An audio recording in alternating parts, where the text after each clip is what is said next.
In my previous React video, we covered using context, how to set it up, how to create a context, how to use it within your application, how to create like helpful helpers or helpful helper hooks when using context. But today I want to show you just an example of another common pattern that you'll see with context, and that is using context with a reducer. So we have this very simple application. You click log in, it just hard codes this name that they're logged in. We go to a different page here. We can see this user is logged in. We go back, they log out. We see they're logged out, so on and so forth.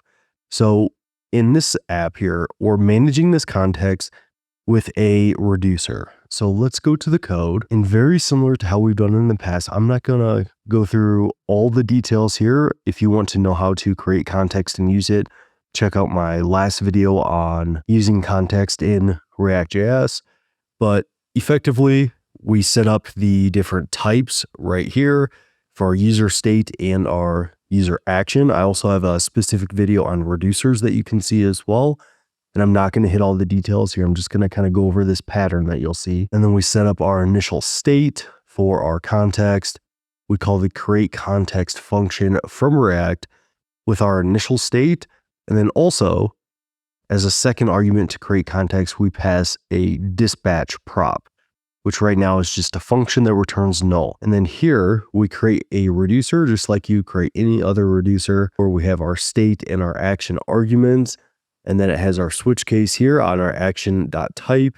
And then it returns different state based on the different actions that we have. And then we create a user provider component, which accepts children, because this user provider will of course wrap around any components that want to use our context. We call the user reducer hook from React.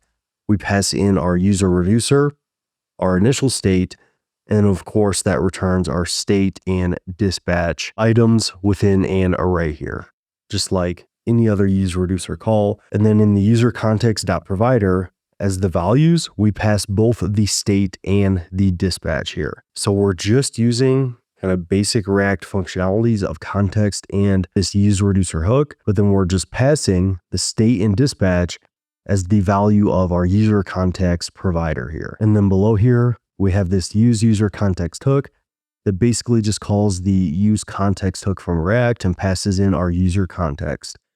So when we want to use our user context, all we need to do is call use user context within a certain component. Then within our layout, we wrap our user provider around our children, which is effectively going to wrap around our entire application because this is our root layout here. And then within our different components, our home component, we call use user context. We destructure state and dispatch.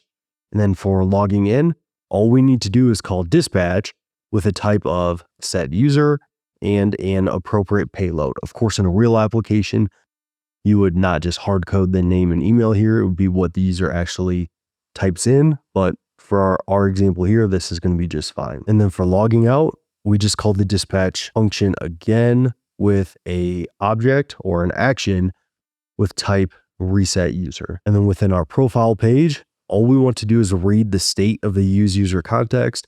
So we just say const destructure state, call use user context, and then we use that right here and right here. So very similar to how we used context in our previous video, but this time the main difference is when we want to set our state in our context, we just call our dispatch function here because we set our context up using a reducer here. So I just wanted to show you this common pattern that you'll see. I personally tend to not go to a reducer until I really need to, just because there are, kind of extra steps and extra code that's added here.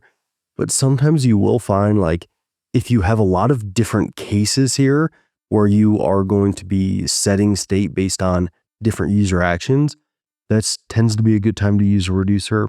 Or if it's a more complex state, so maybe it is a user piece of state, but instead of just having name and email, you have name, email, ethnicities, demographics, address, like a lot of different stuff.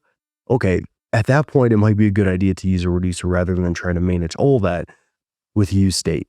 But this is a pretty common pattern that I wanted to show you, and you can just pass the state and dispatch as values here in your context provider. But just know that this isn't necessarily like better than just using use state. It tends to be kind of more of a, okay, using state or using the use state hook here within context is getting a little bit too complex. Now I'm going to go use the reducer because there's, several different cases here or user actions that they can take, or it's more complex state that you're managing. So hopefully this video gives you a good idea of kind of this pattern. It's just using context and reducers and combining those into kind of this pattern. So I hope this was clear. I hope it helped, and I'll see you in that next one.